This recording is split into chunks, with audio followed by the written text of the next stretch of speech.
is the North Carolina Food and Beverage Podcast, brought to you by Cisco.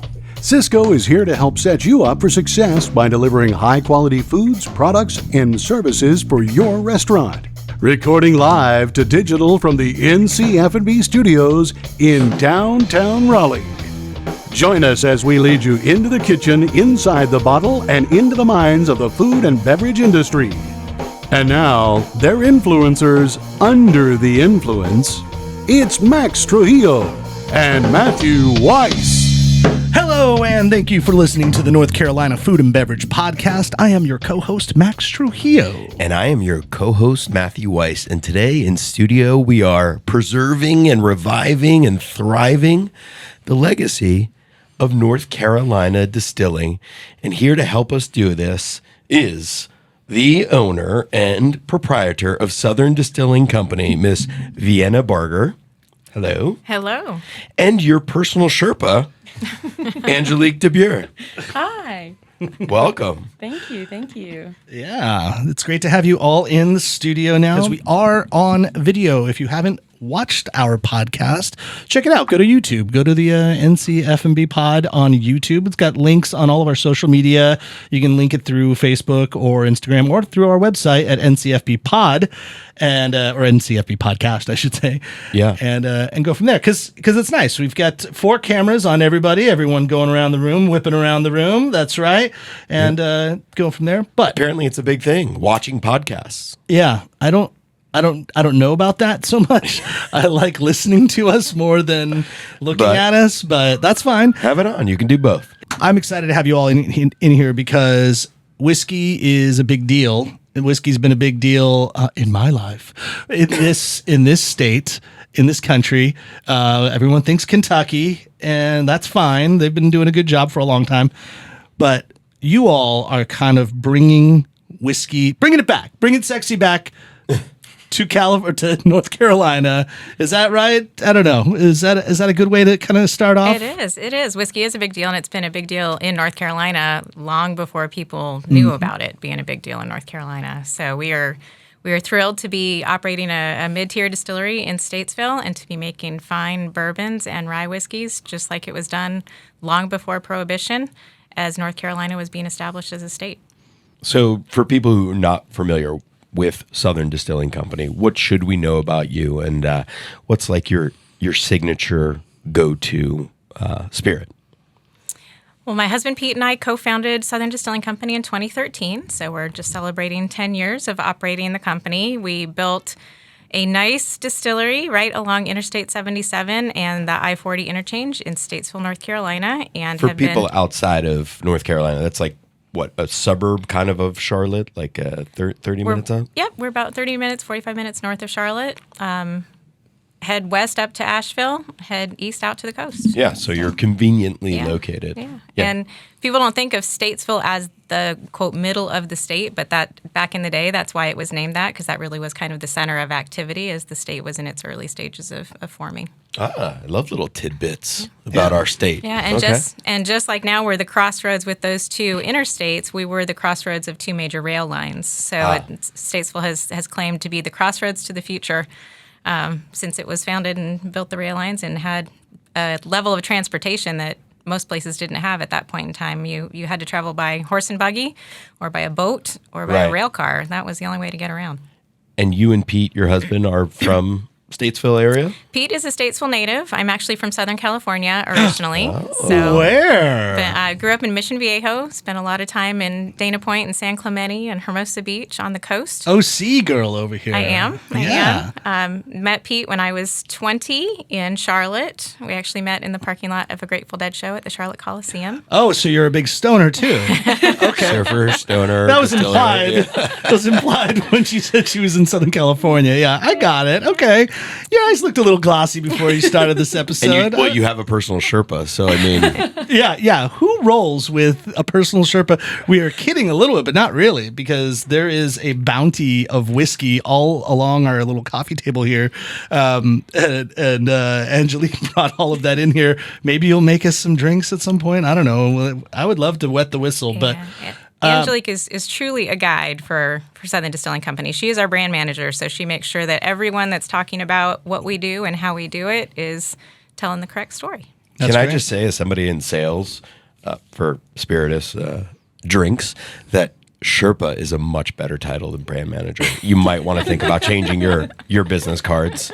But back to your origin story of Southern Distilling. So you guys met at a Grateful Dead concert, and then way back then, we're like, yo, we should start a distilling company. No, we went, I drug him out to the left coast, so we went to Humboldt State University, finished our undergraduate degrees. Wait, Humboldt? Yep. And are there any more pot references that you can make? You are Well, wearing an illegal shirt today. I know, right? Which has nothing to do with marijuana. Illegal. But, yeah. It's a great We miscal. started school there during the CAMP era, Campaign Against Marijuana Production federal initiative. So we were in school, and it was What a Redwood waste of summer. time that was. So it was helicopters and SWAT teams and all that going on. This at is that so that point we in time. wouldn't go like national, so that you would stay illegal. Is that the idea?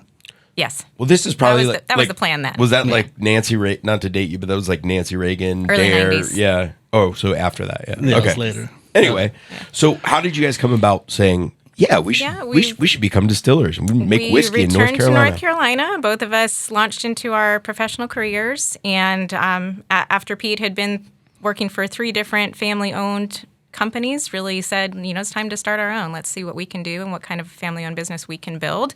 We both grew up in multi-generational family businesses, construction company most of the time on both sides of our family, and grew up with that entrepreneurial spirit. We're both the oldest kids in our families, so we took a long time to get there, spent about 10 years of due diligence looking at different companies, buying a franchise, looking at different family-owned companies where the older generation was aging out and the kids didn't want to run it, so they were putting them up for sale, and ultimately decided that this was the right fit.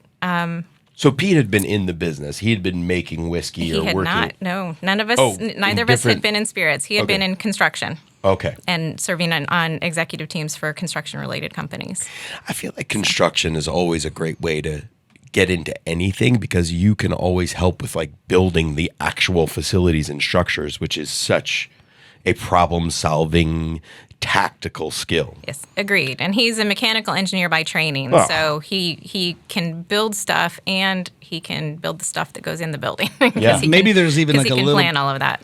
Maybe so many entrepreneurs come out of that construction side because they're just trying to find a way out of their current business. You're right. Like they don't want to actually like swing a hammer anymore, but actually, They're like, I'll do anything but this right now. I mean, not the Office Space guy. Remember, he went into construction at the end. Yeah. Sorry if I just ruined the Office Space for you, but Yeah. y'all should have seen it. Speaking about a Watch your cornhole. pot dude. reference. I got a question for you. Yeah.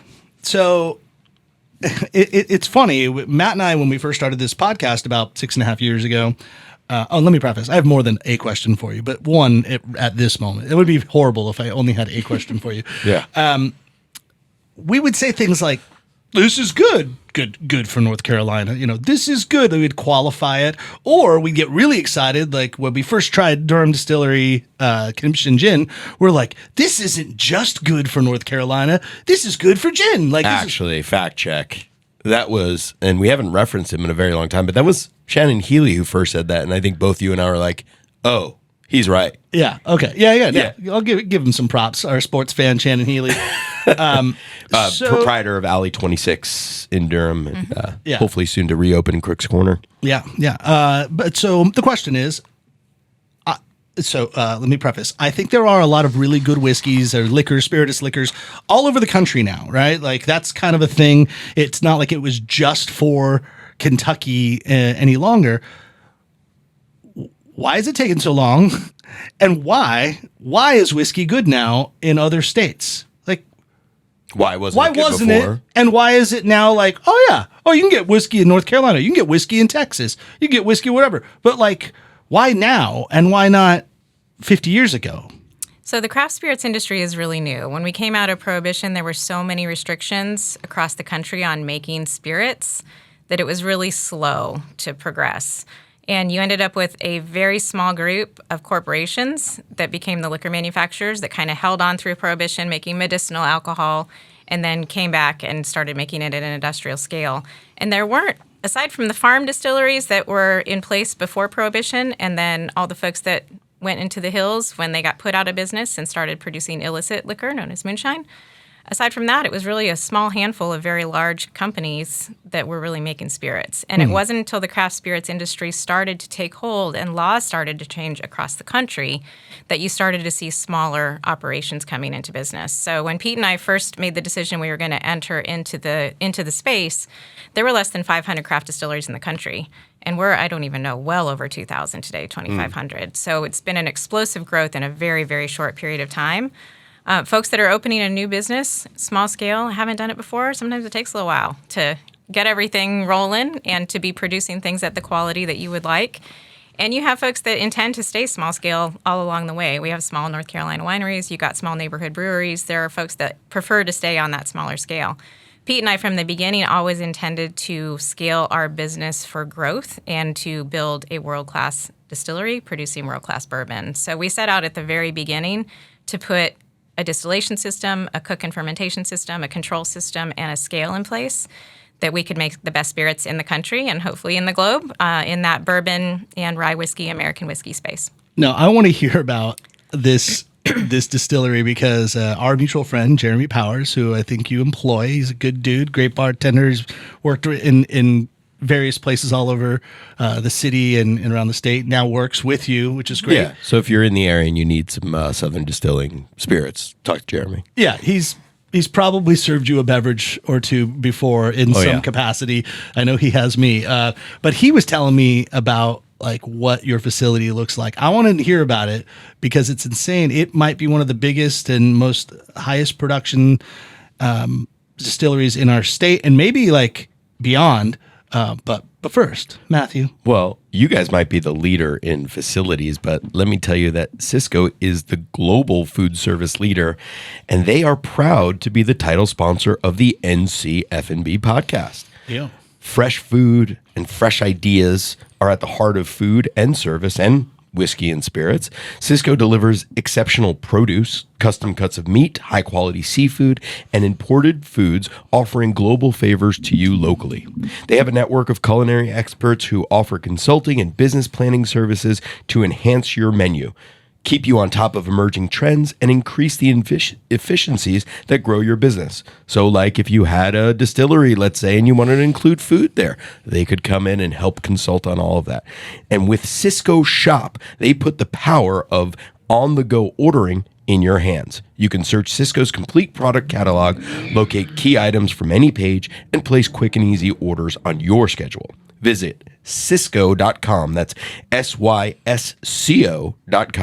to learn more about Cisco Shop and the other great ways Cisco can help grow your restaurant business. Cisco, at the heart of food and service. Yeah, I just paid my Cisco bill this morning. Well done. for the restaurant. It's all cyclical over here, Cisco. We love you. Yeah, we do. Yeah. So tell us about this amazing facility. Absolutely. Jeremy is a joy to have on our team. I'm glad he's been telling you guys and getting you excited about our place. Hope lots of folks will come and visit. We offer tours 7 days a week so folks can come in and see how we make bourbon. But it is a large-scale facility for a craft distillery. We're one of the largest in the Southeast outside of the Kentucky, Tennessee markets. And we make right now 20,000 barrels of bourbon and rye whiskey every year, with a future planned expansion next year. Fingers crossed, that'll take us to 90,000 barrels of production. So it is not a small shop. And remind me, out of a barrel of whiskey, is it like 20 cases, which would be 12 bottles of 750 milliliters? Roughly. Between 200 and 250 bottles per barrel, depending on how long it sat in the barrel and had angel share loss. Right. And depending on the proof going into the bottle. So 20,000 going to 90,000. Sorry. Yeah, Go ahead. Yeah. Most of that is aging for 2 to 4 years. So we've also got barrel warehouses that are holding those barrels as they age. North Carolina is a fantastic climate for barrel warehousing. Yep. We're very similar to Kentucky relative to climate, elevation, temperature, with the one exception that Kentucky has longer winters. So in North Carolina, we get nice, hot, humid summers that are fantastic for aging whiskey and making it move in the barrel.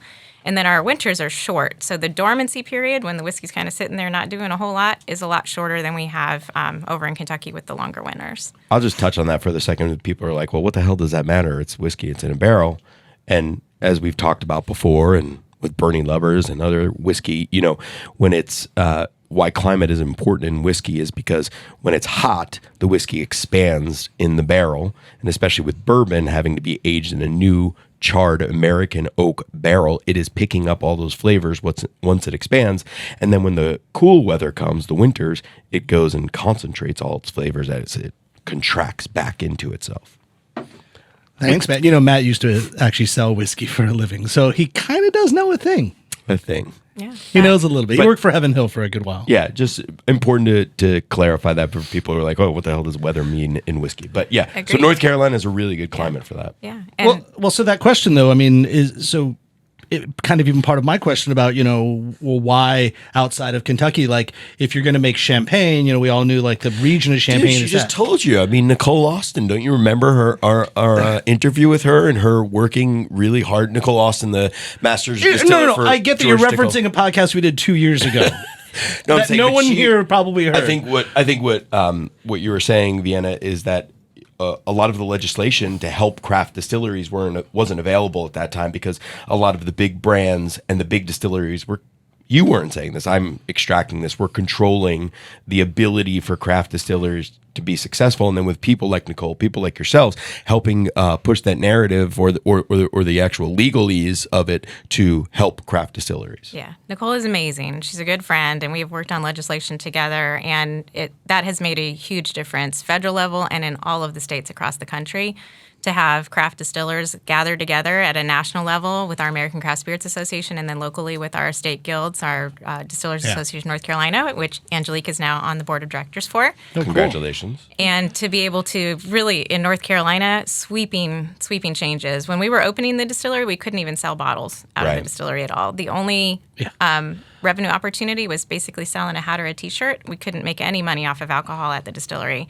And since that time, I worked on the first bottle sales legislation. It took us 5 years to get to where we could sell one bottle per person per year from a distillery. Which is absurd. Yeah, it's To ridiculous. today, where we can load up your trunk, you can buy as much as you like from any of North Carolina's craft distilleries. We can even sell on Sunday when the ABC stores cannot yet. I don't think I do that. There also was a phase where you could do 5 bottles. I think that lasted for 3 months or so. It was like, all right, we'll let you do 5 bottles. And then I think at some point someone went, if you're going to do 5, just let us do this thing. The 5 bottles right in with the brunch bill. So we worked together with all of the North Carolina food folks and folks who wanted to be able to serve an earlier drink at brunch to help get all of that passed too. So we've worked together with a lot of folks, and that's really been the key to changing legislation is figuring out how to work collaboratively and have it be a win-win for everyone. So it's come a long way.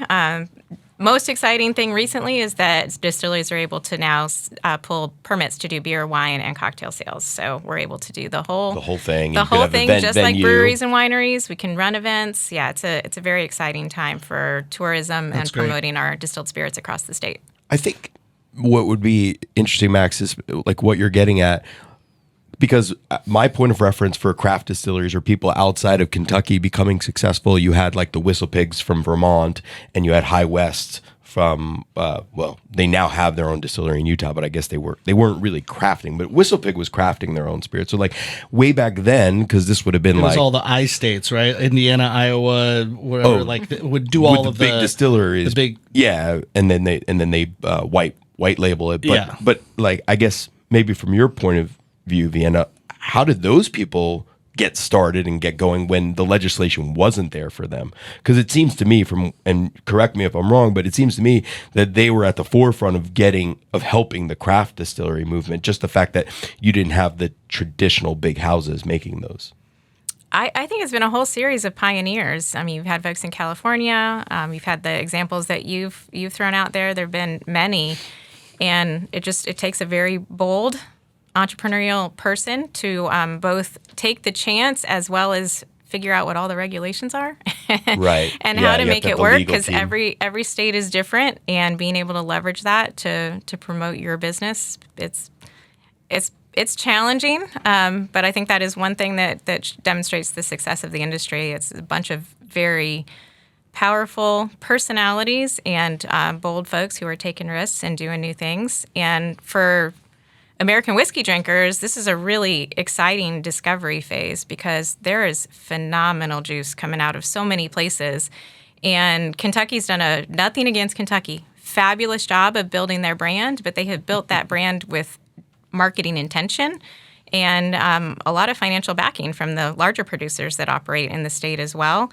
And so the rest of us are coming in with some more guerrilla marketing tactics and trying to work with our smaller budgets and tell the story of whatever state or region we're in. So we're very excited to be telling the North Carolina story and educating folks around the history of spirits production when the country was really young and that we can still make fabulous bourbon here today and take on that North Carolina terroir and story, just like you're hearing about with other whiskeys across the country from, Texas, Wyoming, Colorado. Yeah. Everybody has their own climate that impacts the flavor of the whiskey and how it's produced in that area. And there's lots of new, interesting things to discover. Okay, that's where I was going, Matt. That's what I was hopeful to get into was that climate thing and how that affects. Because I was saying, if you're going to do champagne or you're going to do sparkling wine and it comes from champagne, it's about the soil, it's about the climate, it's all that, and it's unique. The flavor profile is unique. So, and I think you essentially just answered it right there. But how much does climate and the terroir affect the bottom line flavor of whiskey? In a sense, I mean, you can look at wine and it's like, okay, well, it's kind of a living thing and it doesn't go through a complete metamorphosis. You're still just taking grapes, squeezing them, and it's still the original juice. But in liquor, it's like, no, we're completely turning it into vapor and then kind of reconstituting it. So is there a real sense of place and terroir with whiskey, and how much does that really affect the bottom line product? Yeah, I definitely believe so. I certainly believe that there is. And we see it in our North Carolina spirits. We're working with local farmers right around the distillery in Statesville within about a 20-mile radius. They supply all of our corn. So we've got that nice number 2 yellow corn that grows in North Carolina, brings all the sweetness through in our bourbon. And then we work with them to as well do rye and wheat. We bring in our malted barley because there's not any malt houses at this point in North Carolina that will supply distillers malt because they're all doing a fantatic and fun job supplying all of our craft breweries in North Carolina. Carolina Malt Company does a great job, but not to the level of which you need. Nope. But that brings all that North Carolina agriculture in. My husband is fond of saying for every one person we employ at the distillery, we've got 4 or 5 folks out there either running trucks or growing grain or working with our local farmers to bring those materials to and from our distillery. We also basically turn all of our spent stillage, our waste product, when we've taken all the alcohol out, all of that grain and water goes back out as high protein feed to our local farmers for cattle feed, dairy cattle feed, and or for land application for fertilizer. So we run full circle, grain to glass and back to the ground with all of the materials that we're bringing in as well. And so you're growing, where does rye grow in North Carolina? Traditionally in North Carolina, rye is grown as a winter cover crop and then sold for seed. So it's not typically been used for distilling, but it's there. Okay. So that was one opportunity right away with our local farmers that we're growing rye for that market was to say, hey, we'll buy it from you and we'll make whiskey out of it instead. So they do both. So I'm excited to try that because it's the Hunting Creek rye that is new and correct. More like a traditional rye, It is. but with that North Carolina terroir. And before we get into that, so obviously the corn, obviously the rye. Are you growing barley or wheat as well? Wheat, yes. Wheat. Okay. Do you have do your bourbons start out with a traditional? Do you guys have a traditional mash bill that you guys is like your signature, or is it forever changing? We have 2 mash bills we use with our bourbons. When we set out to lay down our first spirits in the distillery, back when we were first distilling, 2016, 2017, my husband and I both liked Maker's Mark, so it's always been a favorite. Heavy wheat. So we chose to do a wheated mash bill as the first bourbon that we laid down. It's 70 corn, 16 wheat, and 14 malted barley, just like Maker's. And that's what we put down first. So that now is hitting 4, 5, 6 years of age and is our Paragon wheated bourbon. So it's a 70, 16, 14 mash bill. The other mash bill we produce is a high rye mash bill. We knew when we opened our doors, when we first built the distillery, we opened the doors, we had a soft opening phase that we were saying, hey, we're this great bourbon distillery, that people are going to be really sad if they walked in there and we said, come back in 5 years and you can taste our bourbon. Yeah. So like many craft distilleries, we sourced our initial barrels. Great product from MGP. It's their highest rye, high rye bourbon. That's 60 corn, 36 rye, and 4% on that malted barley. And that was our standard high rye bourbon. 36 rye is significant. It's got some kick, Yeah. yeah. Until now. And now our own high rye bourbon is of age to go into bottles. So all of the standard coming out of the plant from here on is North Carolina grown, produced, distilled, aged, and fabulous. I was thrilled to taste it when we first took it out of those barrels. It is really, really good. And then we also do Same mash bill? It's the same mash bill. Yeah, Okay. 36% high rye. Yep. And then we do 2 different rye whiskey mash bills. One is the 95.5 that's very commonly produced at MGP and that you probably have seen or tasted in more rye whiskeys than you know because it's sourced from there and used in a lot of brands on the shelf. So we make some of that. And then we like our Hunting Creek mash bill, which is just barely legal as a rye whiskey. It's 51% rye grain. And it is similar to the Sazerac rye mash bill. When we were trying to decide on mash bills for rye, we bought every one that you could buy in the ABC store at the time. Not tons. I think we maybe had 20 bottles on the counter. And we did a blind tasting and went through all of them between Pete and I, and we both landed on that Sazerac rye as the favorite. That's a question I find so fascinating. Is so it was like who was in that room? Just you and Pete? Yeah. On tasting? That was it. That was it. That's impressive. Yep, that was it. All right, not to sound like an alcoholic, but we got to try this. Let's taste. No, everyone that's listening is like, oh, when are we going to taste this stuff? Yeah, like what's going on? Okay, for those that are listening, if we're doing this in chronological order, we interviewed the Corner Boys, and I think that might be the episode that's coming up right, that has just gone out, and then this is now out. In that episode, we were trying to talk about not over-consuming or giving into addiction and all these other things. And I even said at that time, I'm even trying to cut it back, trying to cool it a little bit on booze. Just because I think like the casual led to the more habitual, to the just like, all right, what are we doing here, folks? I don't need to have like a high gravity IPA every night, which is kind of being a little bit more of what the routine. So I went. Thank you. I went for a good almost month of no alcohol. I think I actually shed some real weight during that time, which was weird. But I do highly recommend if you are creating that habit a little too often, take a break, take a moment. I'm curious. So where are you now? Like, is it? I'm drunk right now. No, but I mean, does it go back? Does it? Because I find when I take the weight? No. The drinking, like The are you back? alcoholism. Yeah. So no, I think it was nice. I did basically about a month. I saw Taylor Swift Stone Cold Sober, so I remember every note that she sang, which I highly recommend. But no, I ended up, it was just kind of funny. The wife and I were just hanging out and we were having a really stressful day. And I said, I know this kind of goes against everything that I just said, but how about we just go drink? And she went, yeah, all right. And I go, I'm like, do you want to have beer? And she went, no, I want a bottle of wine. And I went, yeah, let's do that. And so we just did. And not to like offend the Irish, we were like kidding around. We said, it's a little Irish therapy goes a long way, you know, when you do that. Oh, my goodness. And so sometimes you do it. But anyhow, and now it's You could have just said alcohol therapy, wine therapy. I mean, I could grape have that. therapy. That's not funny, but I could have said a lot of things.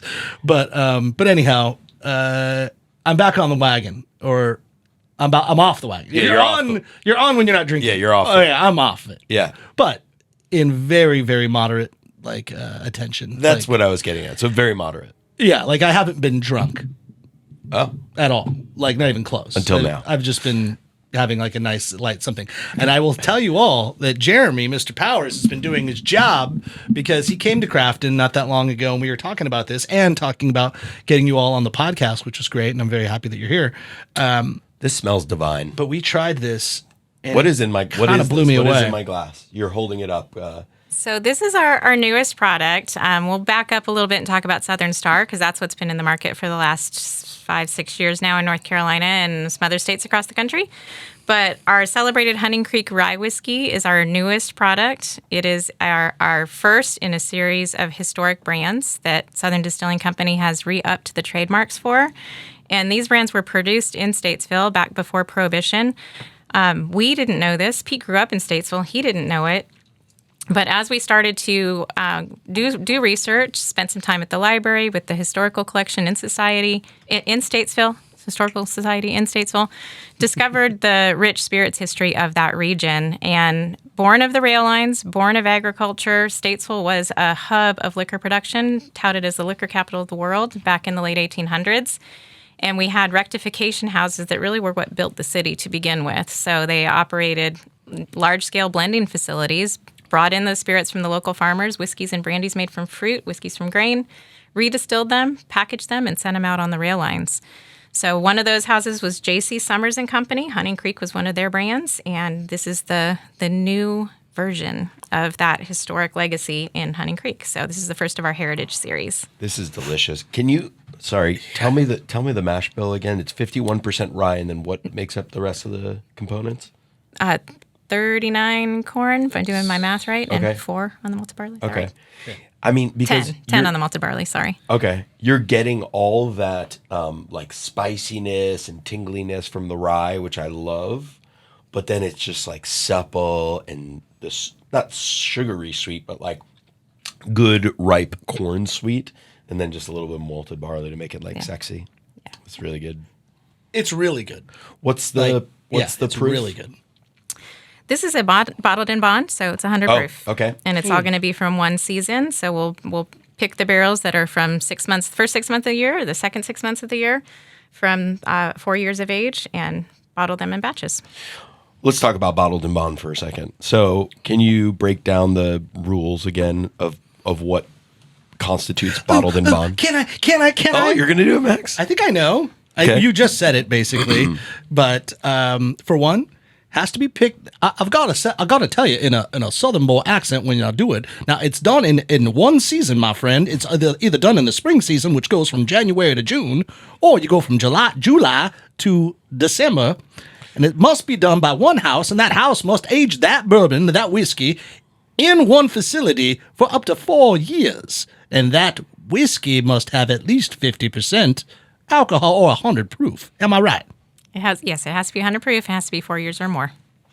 I think I nailed it. Nice. Yeah. Essentially, it's like an estate, all estate whiskey. Right. I do It declare. all has to come from your estate. It has to be aged in house, bottled in house. It is, and I would say that's a sophisticated way to tell the story because the Very reason sophisticated. that regulation was put into place was was consumer protection. So it really was to ensure that folks were getting what they were paying for and that they weren't getting some kind of blended, colored, flavored, who knows where it came from spirit. So it was a regulation put in place to ensure authenticity. Okay. Sorry. Now I have to throw you a little bit of a hard fastball. This is going to have a little curve on it. But saying that kind of negates the whole thing that bourbon houses have been doing, which buying from the big MGPs of the world, MGPs, what is it? MPGs. Yeah, MPGs of the world, right? MFGs, because I mean, yes, you Midwest grain products. MGP, yeah. MGPs. You know what you're getting, and some are transparent about it, but not everybody is, right? I mean, like what was the craze about Bullet bourbon that everybody liked? Well, it was just whatever mash bill they were buying from MGP for years and years and years, and then bottling it. And now Bullet is canceled. Are they canceled? They've been canceled. It was revealed that they were not paying their female executives the same rate as male. Oh, that's right. That's on. I'm looking at the ladies that are in the liquor business. You probably don't want to damn anyone, but yeah, it's video. Well, I see you shaking your head. If it's news and it's verified, tell us. I don't remember that. I remember a little bit, but yeah. You know what's funny? I didn't know any of this, and I had Bullet on the back shelf at Crafton, as you know you would if you didn't know anything, because it's a good product and it's a well-liked product. Yeah, sure. Okay. Thanks, Matt. But the ladies that work for us were like, yeah, we're not selling that. I go, what? They're like, you don't know about Bullet? And then I did some research on it and I went, oh. So we just knocked it out. So that's it. They weren't paying their female employees equal wages. I believe so. I believe their actual distiller, like their head distiller is female. And like when it came to it, she was getting paid less than like the other people on the team that were not the head distillers. It's like, wait, what?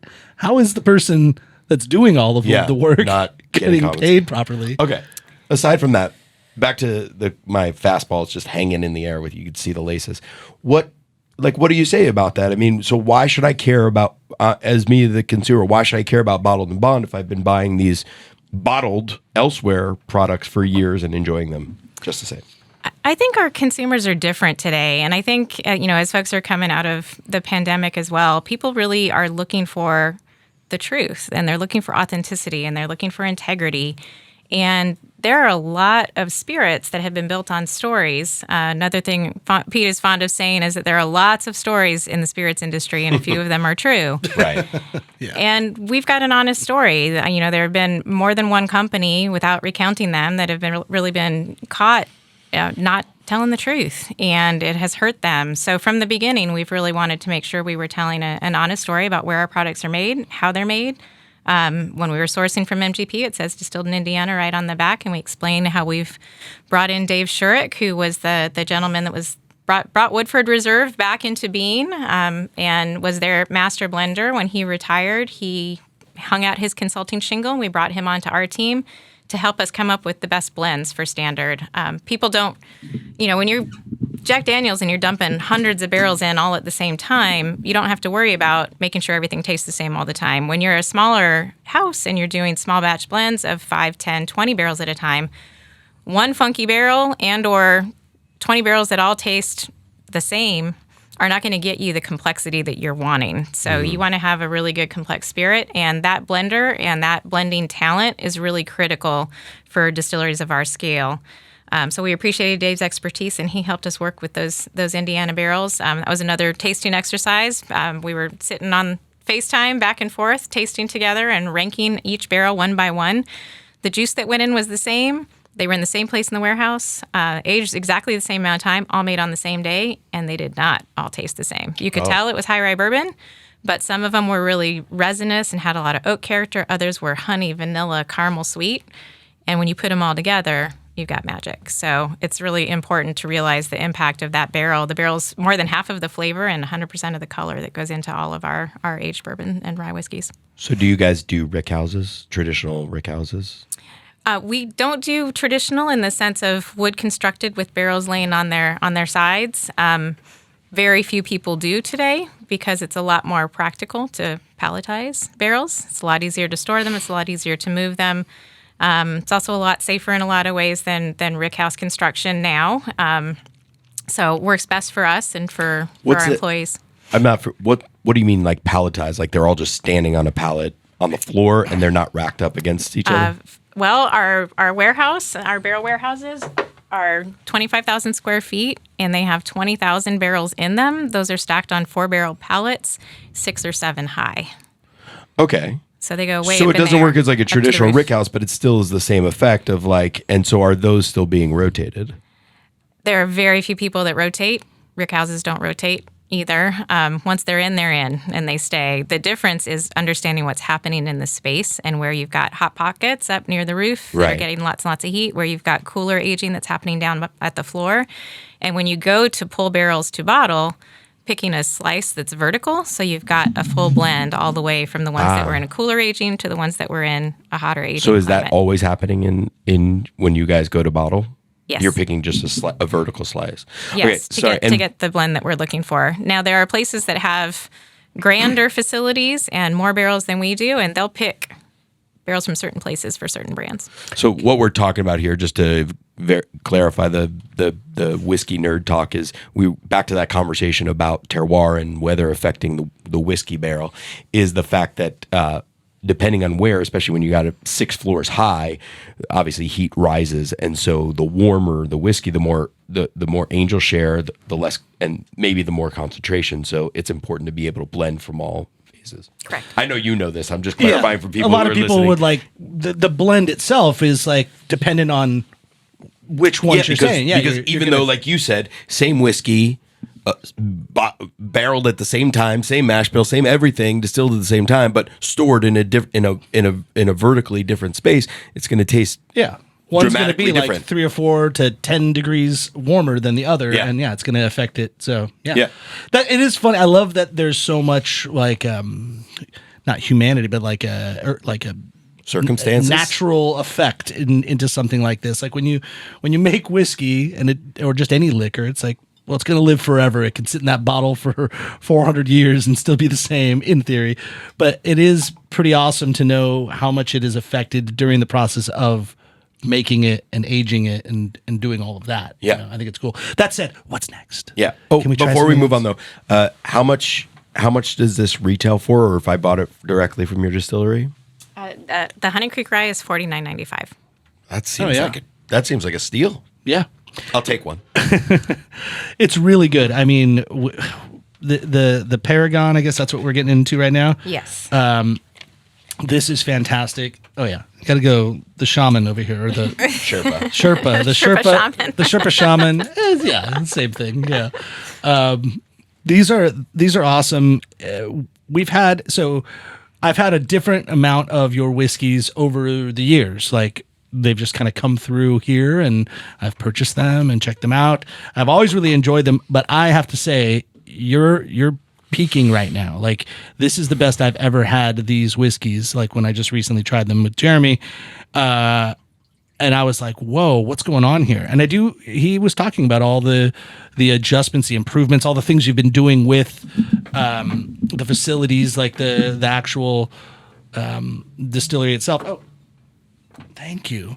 So it is noticeable. I think like, wow, this is really cool. And it's kind of nice to see the growth of a brand and like the stick-to-itiveness to want to improve and want to do more. So I don't know, maybe even speak to that to an extent. Like, you know, like what have you kind of learned along the way, and how have you made your process even better? Because it's noticeable.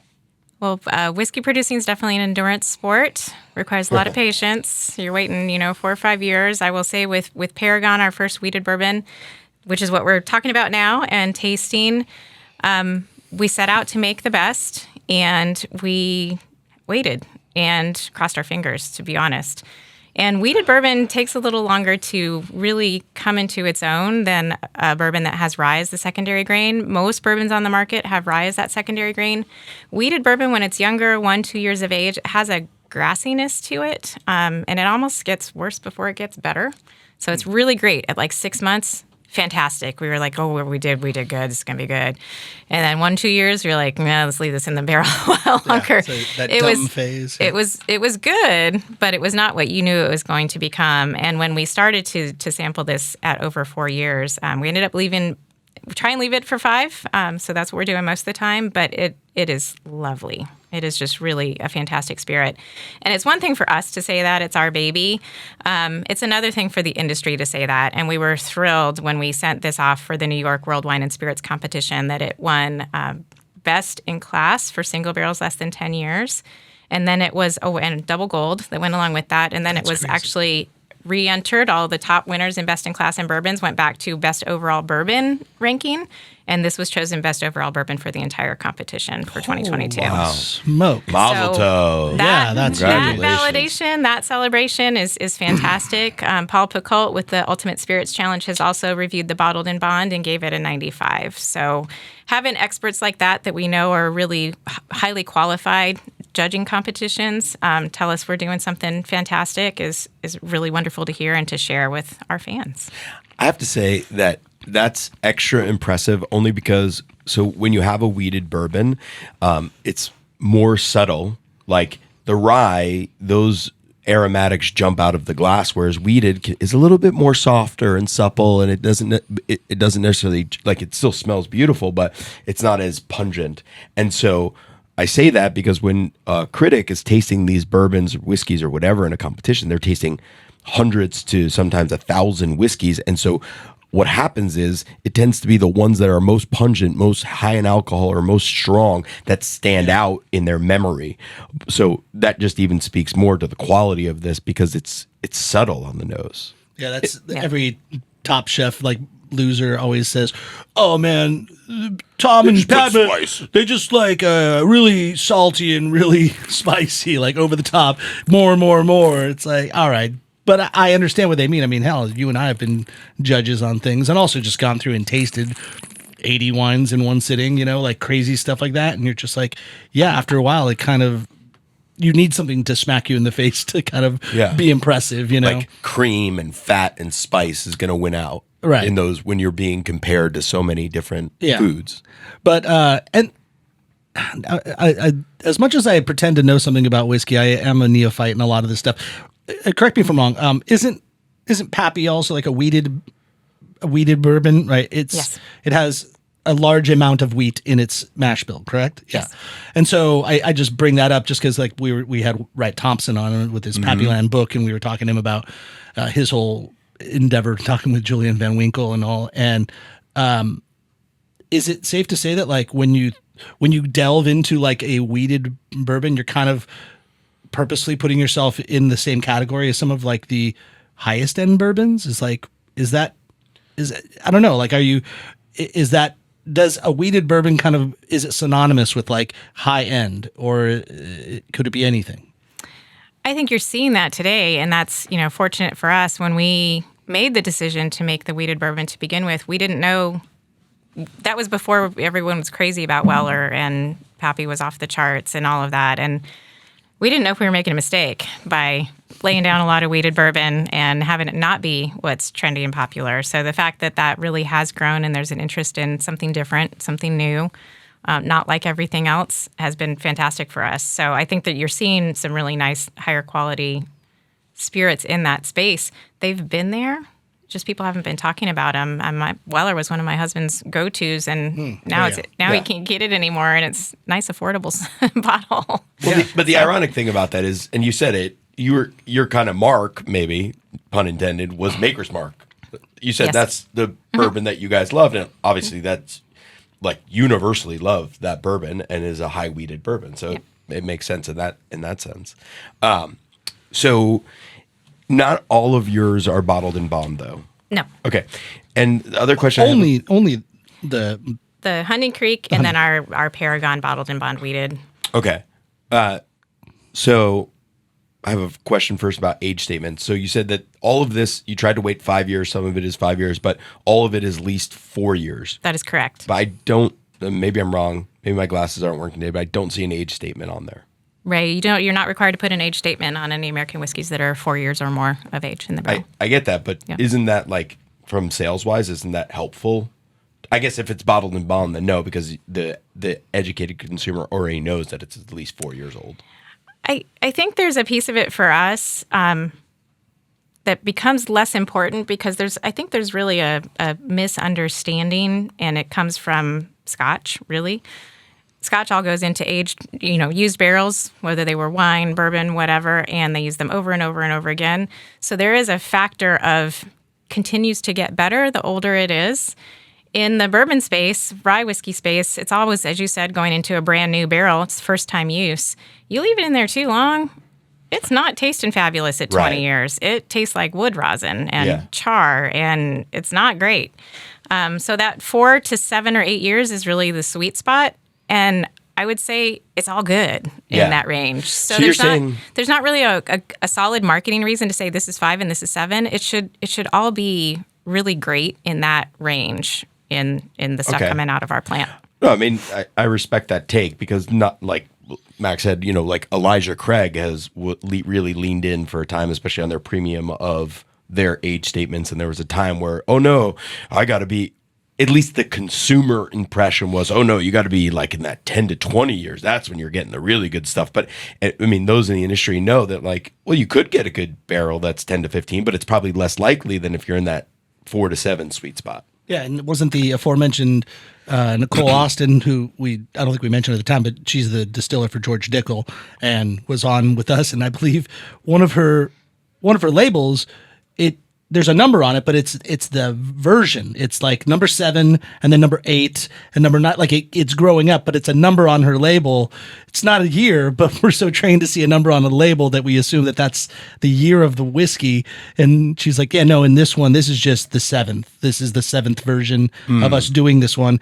And we even said to her, like, it's confusing though, right? Because if you see a number on a bottle, that's what it is. She's like, yeah, but you don't have to do this, but we decided to name it this, so whatever. It's like, so the numbers on a bottle are kind of arbitrary at this point, I guess. Yeah. There's also a factor relative to timing known as angel share. And we, of course, would like to have the most of this to share with everyone that Sure. we can, and Yeah. the longer you leave Screw it in the those barrel, Angels. the less of Go it there Dodgers. will be at 12 years. Your average evaporation industry standard is going to be 3% year after year after year. Every year you're losing 3% what's in that barrel. So not only are you getting something that is more woody as you leave it in there, you're getting less of it to offer. So while there might be some great things out there that people really enjoy, or folks that prefer that heavier wood character in an older American bourbon or rye whiskey, there's not going to be as much of it. So it's probably going to be higher priced. Yeah.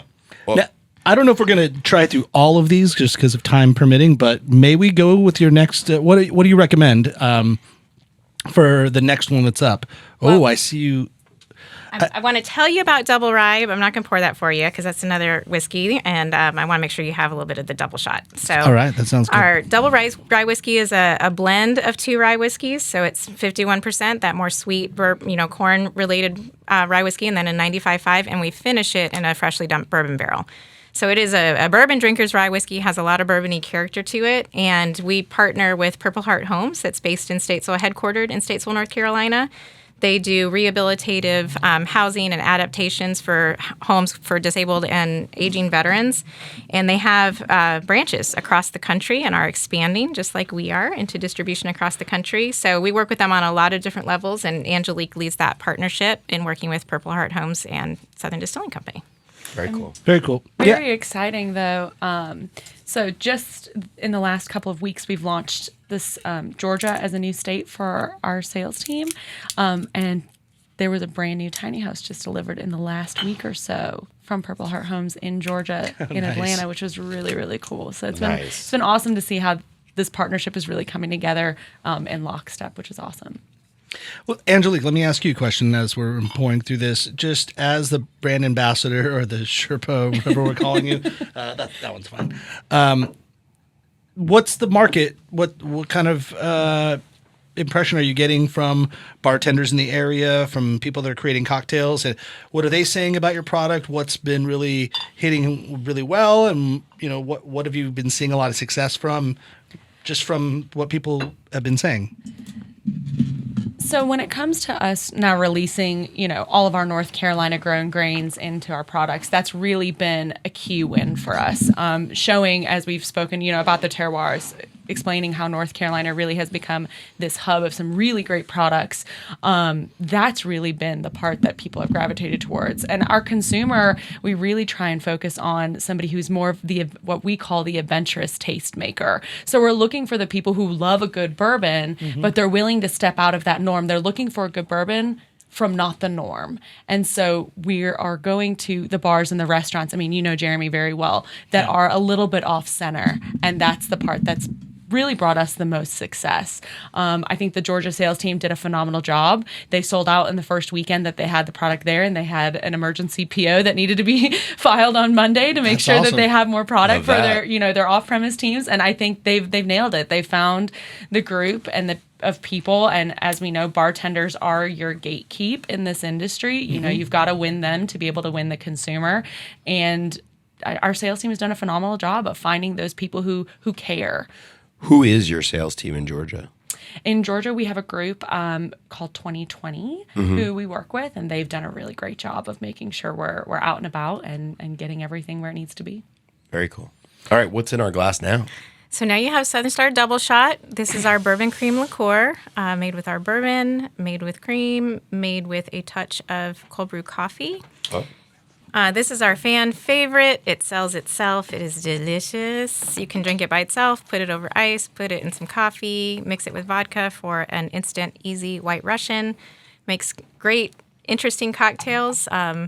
There's one with amaretto and vodka that tastes like a chocolate-covered cherry. So you can put it with the peanut butter whiskey, and you got like a Reese's cup. It's fabulous. So very enjoyable. Cinnamon Toast Crunch, dunk your Oreos in it. Yeah, this is something, and I will say that Southern Distilling had not been in my purview until Jeremy started working for you guys. So kudos again to Jeremy. But however, now seeing this bottle, I have seen this on a lot of back bars, and maybe you guys don't like this classification, but just for the people who's listening out there, the application or the comparison here is Bailey's Irish Cream a little better. bit. But Bailey's, better. but better. And craft and small craft distilled. Yes, of course. Yeah, I mean, this you can get a White Russian out of this guy really easy. Like you do something kind of like without the milk, without super easy. Just add vodka. Yeah. Yeah, I mean, all of it. This is really good. And by the way, how is this?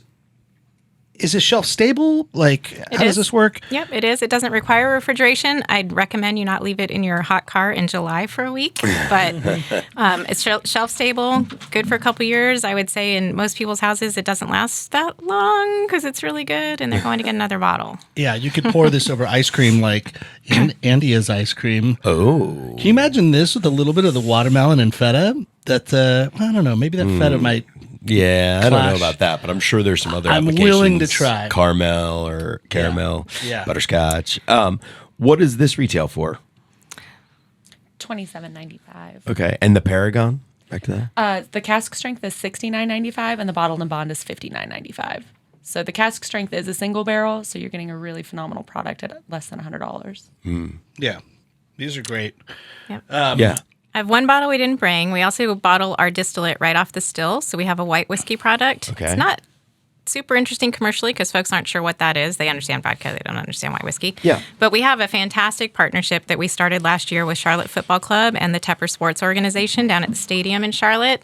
And they are actually using that white whiskey in the blue slushies throughout the stadium, as There well you go. as pouring Southern Star Double Rye and our High Rye Bourbon across the stadium. So we're thrilled to be part of that new Major League Soccer team and an official whiskey partner of Charlotte Football Club. It's a lot of fun to be part of something else that's new and growing and exciting right in our backyard. Now you can hit up David Tepper for not only seats to the Charlotte FC, but to the Carolina Panthers games as well. Yep. So. Well, we appreciate you all coming in here. This is awesome. It's really cool to know that we're not only just having like good whiskey, great whiskeys being made in our state. I don't know. How do you feel, man? No, this is inspirational, and thank you for being, because a lot of people make whiskey, they talk a good game, but they don't really know about it, but both of you are obviously super knowledgeable, and I, for one, really appreciate that. So, and then the product is delicious too. So for all of you out there, go and get yourself some Southern Distilling Company whiskey. You will drink extremely merrily. Thanks for listening to the NCF&B podcast. And if you've stuck with us this long, review us on iTunes and remember, 5 stars are encouraged.